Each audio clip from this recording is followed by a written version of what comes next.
You and I as the Israelites, have to war within yourselves and against your own fleshly lust.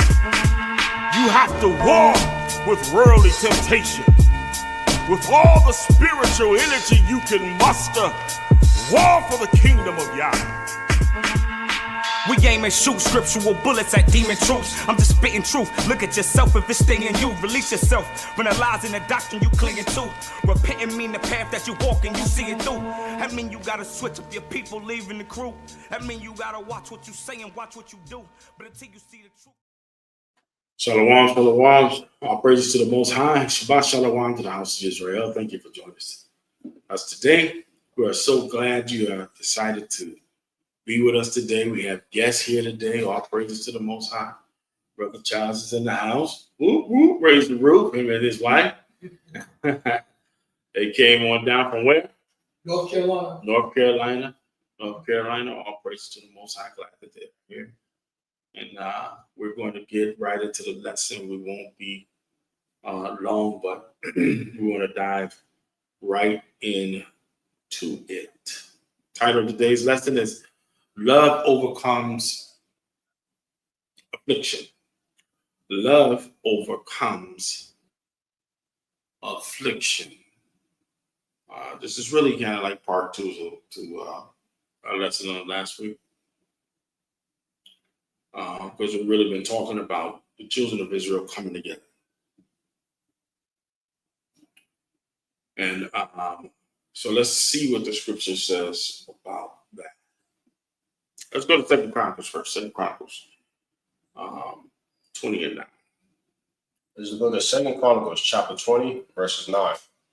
If, when the evil come up upon us, as the sword, judgment, or pestilence, or famine, we stand before this house, and in thy presence, for thy name is in this house, and cry unto thee in our affliction, then thou wilt hear and help. Then thou wilt hear and help. So the scripture tells us that a couple of things are coming. And we know for surety they're coming. The sword is coming, the sword is war. The sword is conflict, the sword is danger. Know that that's coming. It's coming because of the judgment. Pestilence is disease. Famine is coming, that's hunger. And these things are coming upon not only the heathen, but also the children of Israel.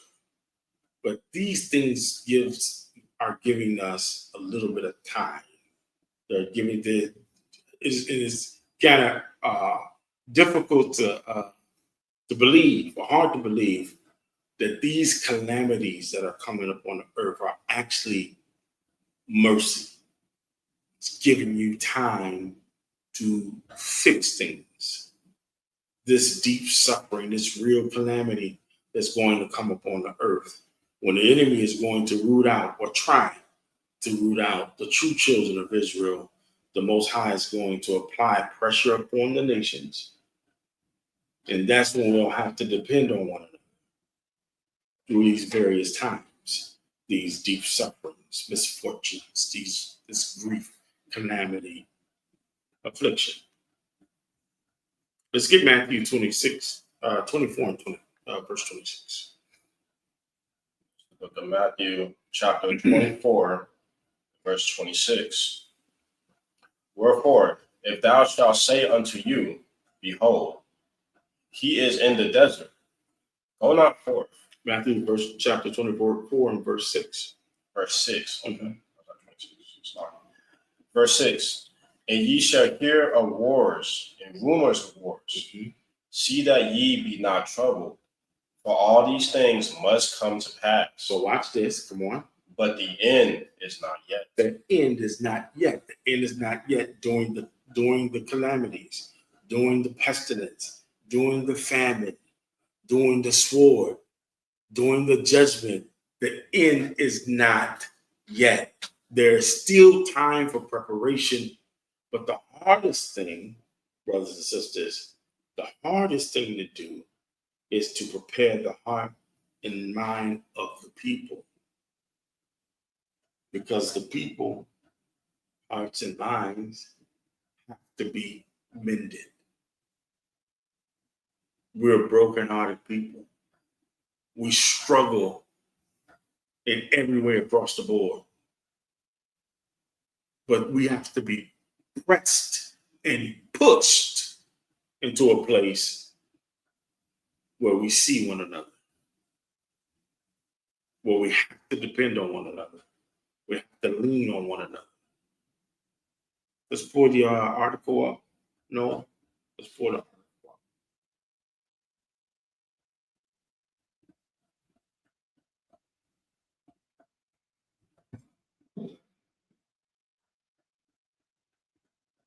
You want to read that article for me? Yeah. Okay. Yeah. Up to 1,700 National Guardsmen are set to mobilize in 19 states in the coming weeks to assist the Department of Homeland Security with President Trump's nationwide crackdown on illegal immigration and crime. Now, I've heard it said, are you Northern Kingdom, sis? No. Are you Northern? Okay, I thought you might have been Northern Kingdom. You did? Now, we heard it said, and I'm saying by some Israelites, believe in Israelites too, that's what Northern Kingdom get, with this ICE situation going on. I said, they're coming for us next. You better believe they coming here next. Because the scripture tells us something. Let's get the scripture, Jeremiah 50 and 33 real quick. 50, chapter 50, 33 and 34. Book of Jeremiah, 50, verse 34. Mm-hmm. 33. Chapter 50, verse 33. Thus saith the Lord of hosts, the children of Israel and the children of Judah were oppressed together. Oppressed together. Yes. Come on. And all that took them captives held them fast. Mm-hmm. They refused to let them go. They ain't going to let up on us. Verse 34. Their Redeemer is strong. Mm-hmm. The Lord of hosts is his name. Come on. He shall thoroughly plead their cause, that he may give rest to the land. Read. And disquiet the inhabitants of Babylon. Disquiet the inhabitants of Babylon. So we know in the original land of Babylon, the children of Israel and the children of Judah was not oppressed together because the children of Israel was taken captive in Assyria first, right? All right. All right, let's come out of that. Let's go back to the article. Documents obtained by Fox News show planning for activations in Alabama, Arkansas, Florida, Georgia, Idaho, Indiana, Iowa, Louisiana, Nebraska, Nevada, New Mexico, Ohio, South Carolina, South Dakota, Tennessee, Texas, Utah, Virginia, Wyoming. So all of these states have already agreed to activating the National Guard. They already have consisted of that. But Trump's plan is, and I've seen this on the news earlier on this week. His plan is to activate the National Guard within major cities, which hold primarily Black and brown, quote unquote, Black and brown people. That's the consensus. That's the plan. Read on. With status effective from August through mid-November. From when? August through mid-November. From August to mid-November. Now, I'm not saying that a lot of these major cities like Memphis, Detroit, Chicago, we have some horrible, horrific crimes that be going on in these cities. We do. We can't be remiss about that. These type of things are going on. But at the same time, there's been a downward spiral in these particular crimes, because what the news does is the news says, look, there's so much crime going on to get the rest of everybody else on board with what's going on. What's going on with the Israelite believers? What we have to do as Israelite believers, we have to lean and depend on each other, because guess what? They're coming after us. Don't think they're not going to use this as an excuse not to come after us. Trust. Let's go on further. Texas is projected to host the most significant Guard presence. Mm-hmm. The National Guard soldiers being mobilized will effectively serve as a support pillar to a sweeping federal interagency effort, while also serving as a visible deterrent force, a U.S. defense official, I guess it said. Mm-hmm. The service members supporting ICE will be performing case management, transportation, Watch this. logistical support, Uh-huh. and clerical functions associated Watch this. with the processing of illegal immigrants at the facilities. Uh-huh.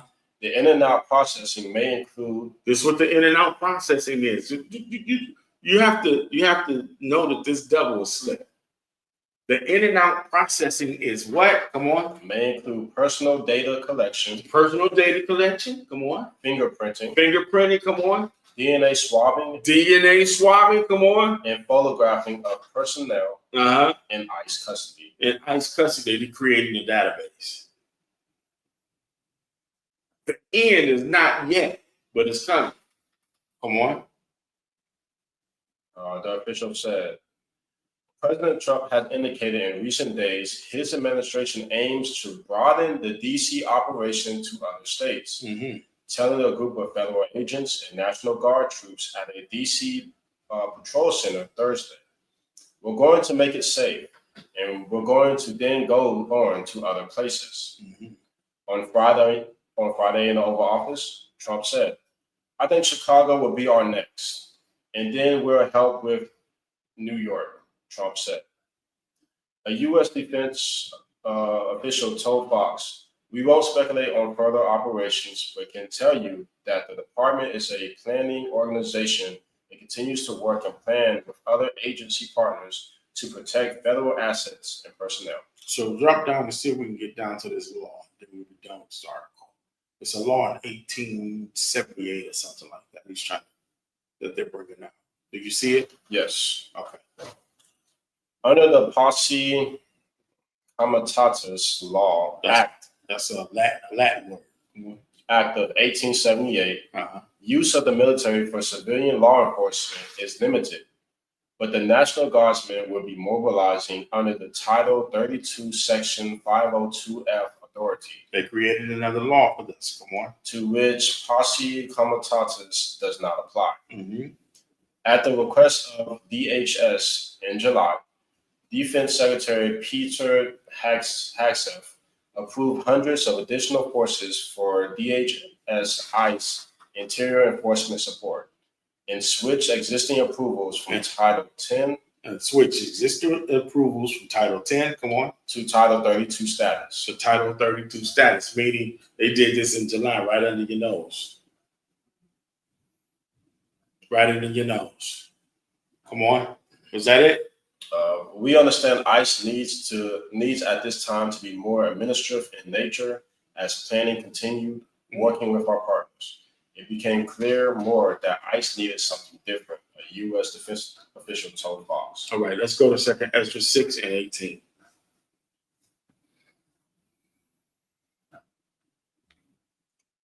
For the second Ezra, chapter 6, verses 18. Let's come out of that article. And it said, Behold, the days come, that I will begin to draw nigh, and to visit them that dwell upon the earth. He's going to do it. Come on. And will begin to make inquisition of them. Mm-hmm. Would they be that have hurt unjustly with their unrighteousness? Mm-hmm. And when the affliction of Sion shall be fulfilled. So there's a prophecy in which the affliction, we have to go through some suffering to get the kingdom. So there's some affliction that's going to occur. Let's go to Exodus real fast. Exodus 3 and 7. Okay, Exodus. We've seen this before. We've been here before. Exodus 3 and 7. And it reads, And the Lord said, I have surely seen the affliction of my people which are in Egypt. Come on. And I've heard their cry by reason of their taskmasters. And he knows. Come For on. I know their sorrows. And he knows our sorrow. Just like so it was then, it will be again. Drop down to verse 9. Exodus 3:9. Now, therefore, behold, the cry of the children of Israel is come unto me, Mm-hmm. And I have also seen the oppression wherewith the Egyptians oppressed them. So there's no way out of this or coming affliction except through prayer. And this is a very powerful thing I'm about to say. There's no way through this except for prayer and love. Love overcomes the affliction. 1 Peter 4:7. Something as simple. What you mean? But something simple as love is going to overcome affliction. Yes. 1 Peter 7. 1 Peter 4:7. And it reads, but the end of all things is at hand. Mm-hmm. But ye therefore sober and watch unto prayer. Watch unto prayer. Watch unto prayer. Verse 8. And above all things, Watch this. have fervent charity among fervent charity above all things. Have fervent charity among yourselves. Come on. among yourselves, for charity shall cover the multitude of sins. So fervent charity is described as meaning a passionate, wholehearted, a sincere love, or having goodwill towards others. It's especially within a communal mindset or a community of believers within your local assembly, and that love is shared abroad. Fervent charity goes beyond politeness. You know how you say shalom. I really don't like people. Shalom. Yeah. You know, shalom, and you turn to your homeboys. I can't stand that. It's bad.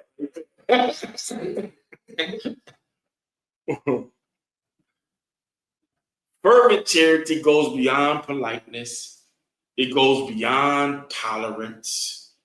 It involves actively seeking spiritual good for others as opposed to yourself. Even though some may be flawed. Don't you know how you see brothers and sisters and their flaw is obvious? Your flaw might not be so obvious, but they have an apparent flaw. It's obvious what their flaw is, right? And the community or the assembly as a whole begin to shun them, be like, yeah, that sister's flawed, that brother's flawed. You know what I'm saying? They need to get themselves together. But fervent charity or fervent love, it actively seeks the good of those even when you can see their flaw. This kind of love is intense, it's unyielding, it's focused on forgiving, and it pushes an unwavering spirit, watch this, of unity. Let's go to Matthew 22:36. Matthew 22:36. Let's go to Matthew chapter 22 and verse 36. Mm-hmm. Master, which is the great commandment in the law? Yahushua said unto him, Come on. Thou shalt love the Lord thy God with all thy hearts, and with all thy soul, and with all thy mind. Read. This is the first and great commandment. This commandment covers our obedience and how it should be always in the forefront of our minds, because our obedience, it determines our love. Because if we're not obedient to Yah, then we cannot accurately say we love you. And I know many people say, oh, I love him. Oh, I love the Most High. Them is just words. That's right. Them is just words. If you love me, you're going to keep my commandments. If you love me, you're going to do what I say. And I've always said this. The only way you can show that you love the Father is through your obedience. There's no other way. What else you gonna give him? You gonna give him a hug. You know, the only way you can prove you love the Most High is by obeying Him. That's it. And then you say 1 John 5:3. That's what you said. Let's go there. 1 John 5:3. John 15:10 verses. 1 John chapter 5, verse 3. Mm-hmm. For this is the love of God, Come on. that we keep his commandments, Mm-hmm. and his commandments are not grievous. That's two things right there that proves that you love the Most High. You keep His commandments, and then you're not sickened at the point that you have to keep His commandments. You know what I mean? Yeah, goodness. He don't buy and sell you that goodness. His commandments are not grievous. You know, you can't do too much reminiscing. What you miss, you know, then these commandments become grievous. You know, every Friday night I used to have me play full of shrimp. Man, miss that. It's grievous to you, you know.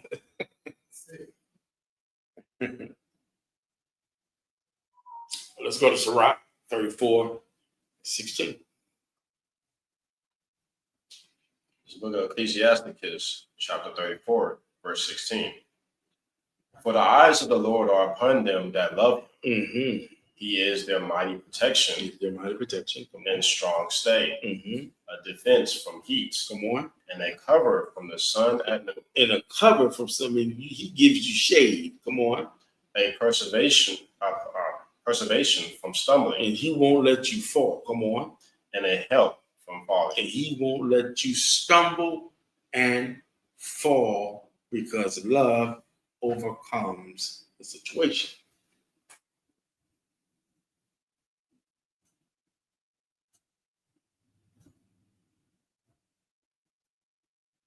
Sometimes you be off a little bit. You have some misplaced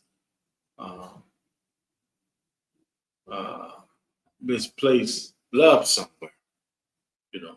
And what I mean by misplaced love is you don't love the Most High like you say you do. You doing other things. You have to check that. You have to check yourself. You don't love your brother like you say you do. When I said earlier that your heart have to be mended, that's just what I mean, because we don't know how to love. We've never been shown how to do it. So for a lot of us, this is all new. You don't know how to be an open book in front of people. You don't know how. You never had to do this before. And it becomes difficult because it's not you. You didn't grow up like that. But this is new to you. You have to learn. You have to learn.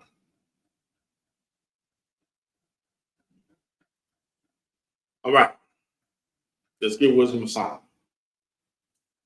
We got a lot of misplaced love. And I see it. I see it within our community.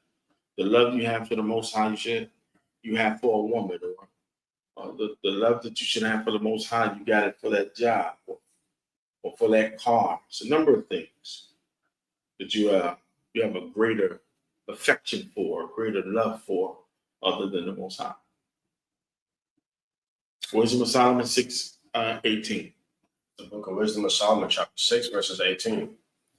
And love is the keeping of her laws. The love is the keeping. There it is again. The love is the keeping of her laws. Come on. And the giving heed unto her laws. And listening to them. Actually giving heed means listening and doing the law. Come on. Is the assurance of incorruption. This is how you're going to win. It's the assurance of knowing you're going to be in the kingdom. Incorruption means I'm going to make the kingdom. I'm in the kingdom. I'm in corruption. Verse 19. And incorruption maketh us near unto God. Mm-hmm. Incorruption makes us near unto the Most High. All right, let's get the rest of Matthew. The next few verses of Matthew 22. Matthew 22, begin at verse 39. 39. And the second is life unto it, mm-hmm. Thou shalt love thy neighbor as thyself. The second commandment that Yahweh is bringing out is just like the first one he brought out. Loving the Most High Yah with all your heart, with all your mind, with all your soul, with all your strength. But the second commandment that he's talking about is just like the first. That is a heavy thought. You love the Most High with all of your strength, with all your might, with all your mind. And he says the second one that he's bringing out is just as important as the first. To love your brother with all of your mind, with all your heart, with all of your soul. Then what is your problem? Because y'all, I hear stuff. I hear people say negative things about people that's in their own assembly. And it makes you wonder, like, wow, I know if you saying that about them, you got to be saying that about me. You know what I'm saying? You got to be saying something about me that's crazy. You know what I'm saying?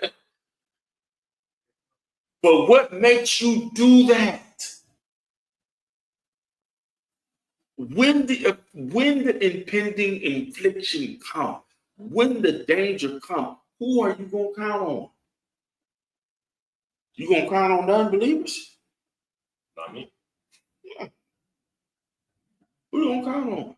So why do you have such disdain for your brother when we are not in a heavy affliction now?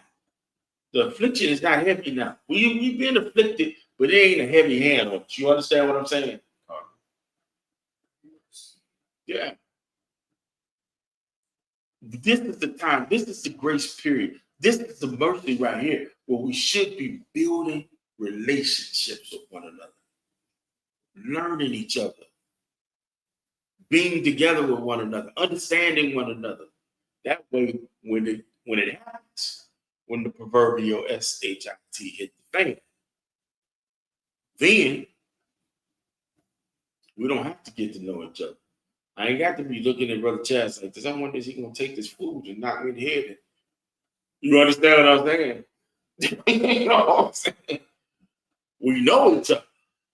You understand what I'm saying? Let's read it again.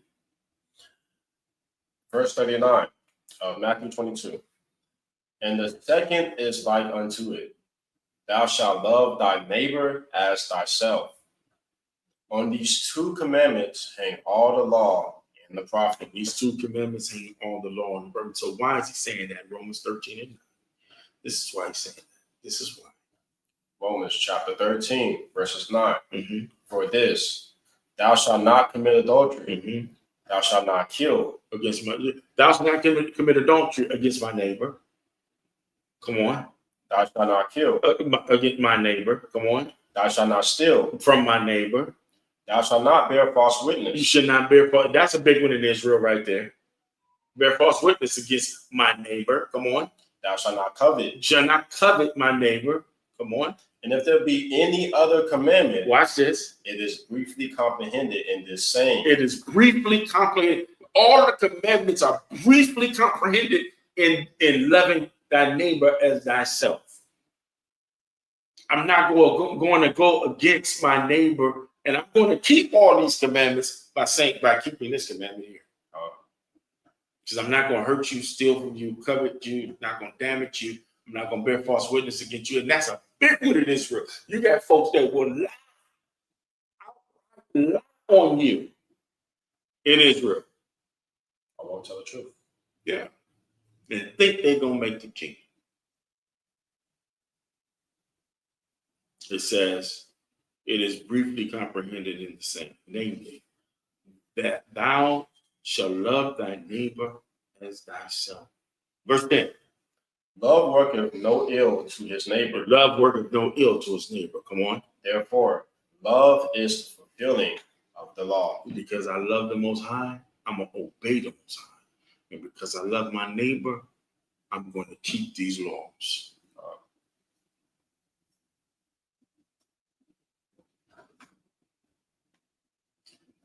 The very act of love and forgiveness brings the unification of the body, and it kills the affliction.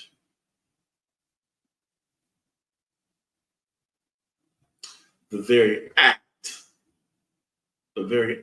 of love and forgiveness brings unification of the body, and it kills the affliction.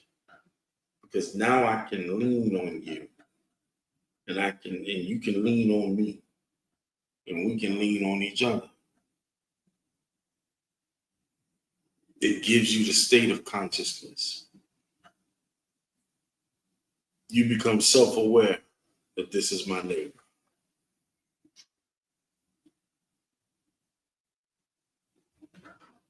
It bears witness against unrighteousness.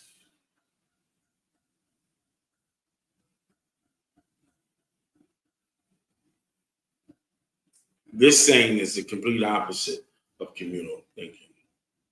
The Most High never intended for us to be, watch this, individual lights. I need to put that on the shirt. You are not an individual light. We belong to one another.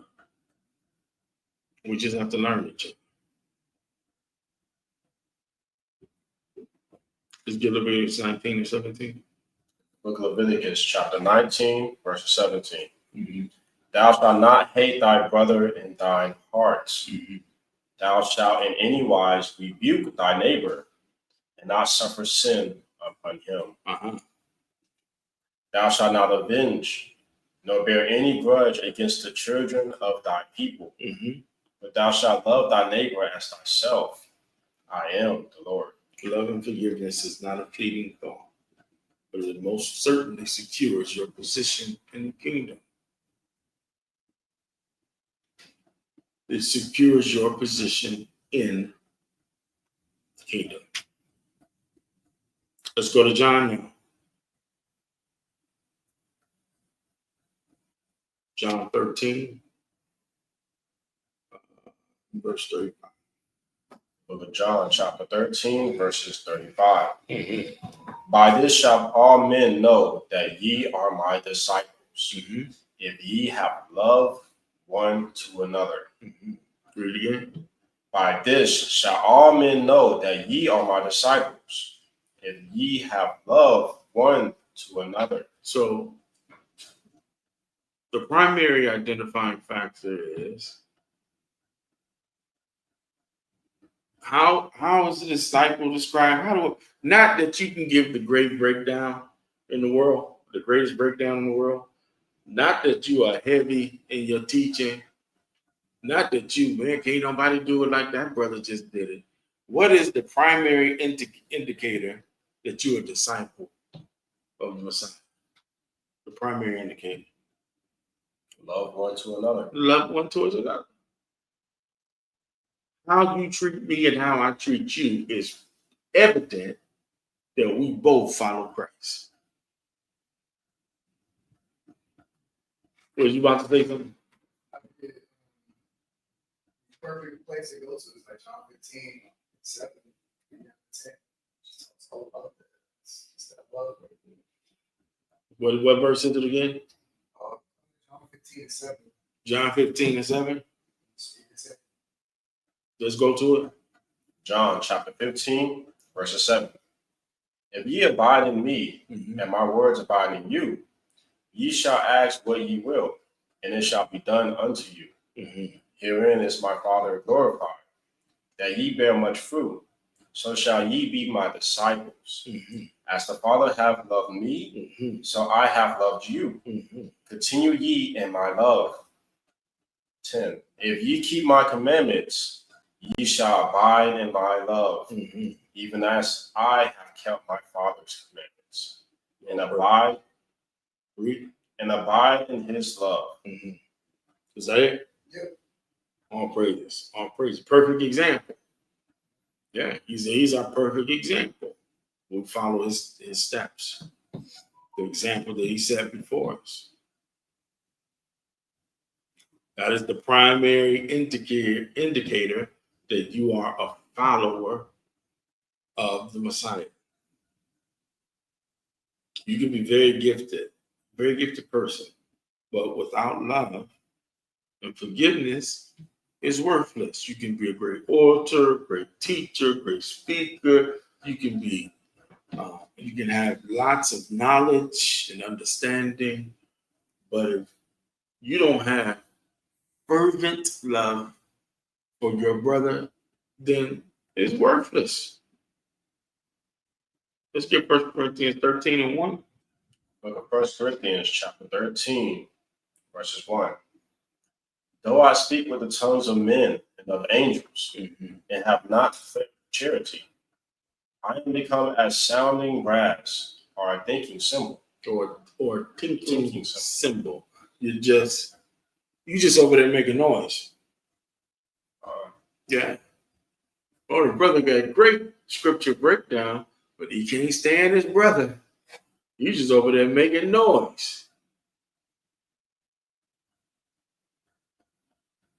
Sounding brass and the tinkling cymbal. What'd you say? Lukewarm. Lukewarm, you ain't doing nothing. Boy, that dude, he knows that Bible. Hate his brother though.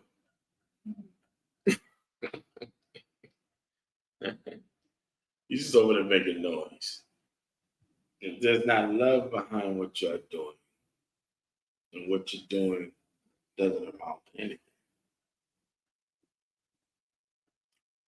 A definition of charity.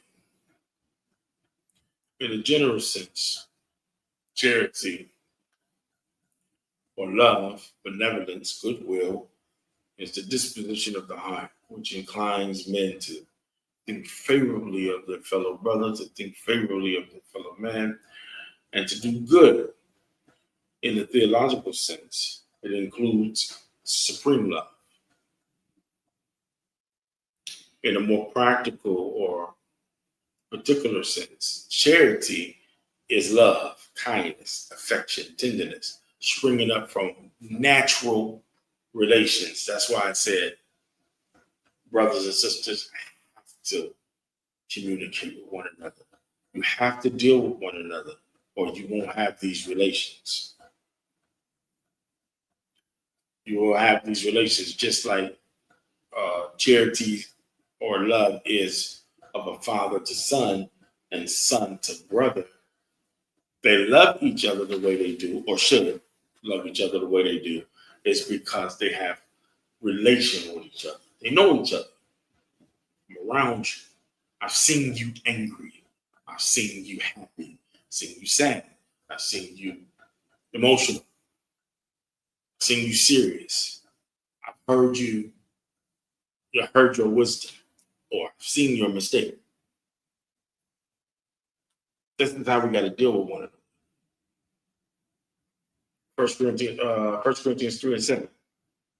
13 and 7, I'm sorry. 13 and 7, it reads, beareth all things, believeth all things. That's what love does. Come on. Hopeth all things, endureth all things. Enduring all things means it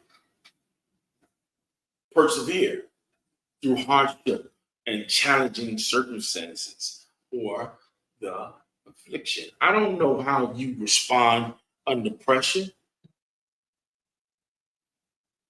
You understand? I don't know how you respond under pressure. So that's the importance of having relationship with one another. Because I need to know how you respond. You might be the type of dude that is just go in the corner, I can't take it, and just go in there in the corner and start crying. You know what I'm saying? Then again, we might have to put out an alert. Like, we got to watch out. We don't know what this dude about to do.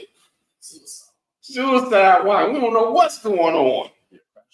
He's straight crash out. You know, to hide the guns and the bullets. We don't know what's going on with him.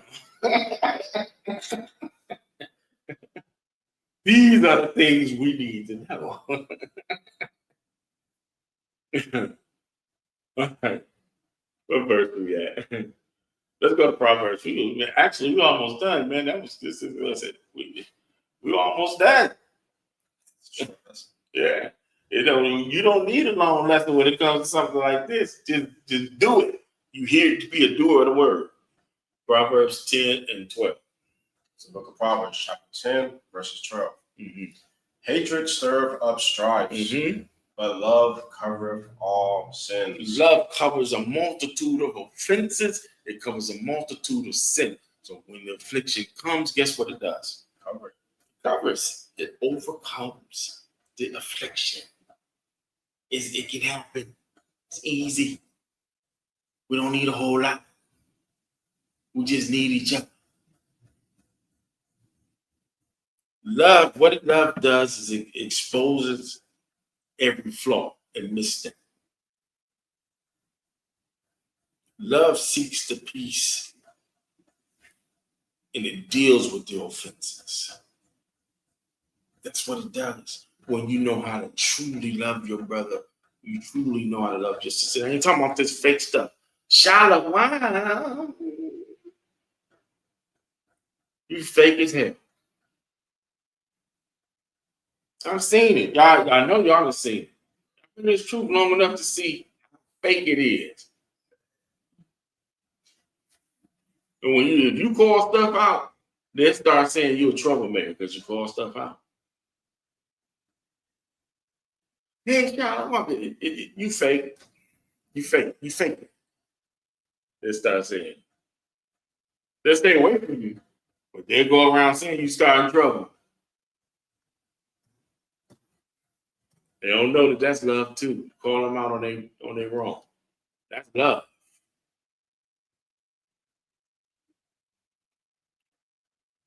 Second Corinthians 4. Start at verse 17. Look at 2 Corinthians chapter 4, verses 17. For our light affliction, which is but for a moment, worketh for us a far more exceeding and external weight of glory. Come on. While we look not at the things which are seen, but at the things which are not seen. For the things which are seen are temporary. They're just temporary. Come on. But the things which are not seen are eternal. We are working that internal relationship in you. I don't understand why people don't want to be. Have you ever understood why people don't want to be around other Israelites? Believing Israelites, I'm saying. All right. Who do you think gonna be in the kingdom when you say you're going to the kingdom? Who do you think gonna be there? Can't stand being around other Israelites. What? You don't wear the same colors as me. Don't even make sense. Jesus is not being around each other. We ain't got the same, we don't wear the same colors. Like you said, we don't wear the same colors. So we ain't got the same name. A lot of people don't like being rebuked. So we don't, that's where the individual life come from too. Them non-rebuking Israelites. Yeah. Can't tell them nothing.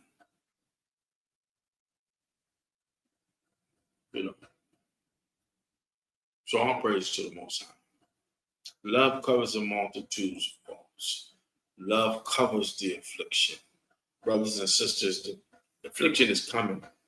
We are no strangers to lessons here where we talk about the wars is coming, impending wars is coming, the impending famine is coming, the impending danger is coming. Things that are coming upon the earth, the Most High has declared through his prophets that are coming.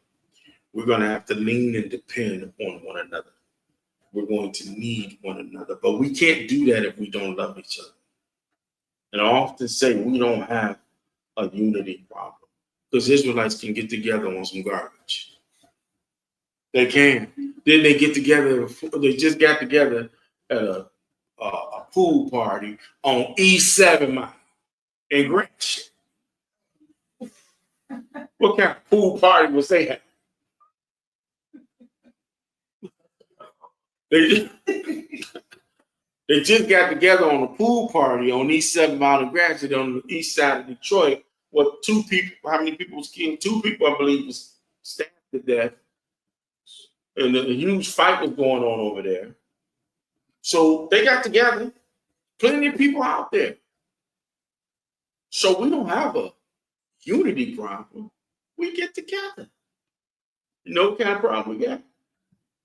Love. We got an issue with loving one another. We're treating each other with respect and love and being kindly affectionate towards one another. Forgiving each other.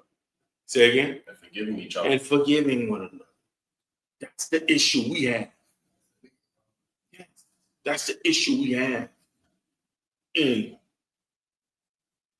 we get to a place somehow, like the brother was saying, you can't be rebuked, you can't be told nothing, and you can't forgive and let things go. You know how many people in this assembly walked away from this assembly because I just simply told them about their sin? I'm trying to help you and me, because if I spot it, if I get wind of it and I don't say nothing about You don't love them? it, yeah, Man need to warn each other. yes, You agree? yes. And anybody in under my teaching got their first time to say that I embarrass them. I don't believe in that because I give people chances. Because I know I got mercy. I didn't deserve mercy, but I got mercy. So I don't go after your head and chop your head off. I ain't head hunter. I ain't doing that. They say, hey, you know what I'm saying? You sinning. This is what the word say about what's going on. It's cool. We hit Proverbs 15 and 32. We sure we can get it. We can get it. I have no problem with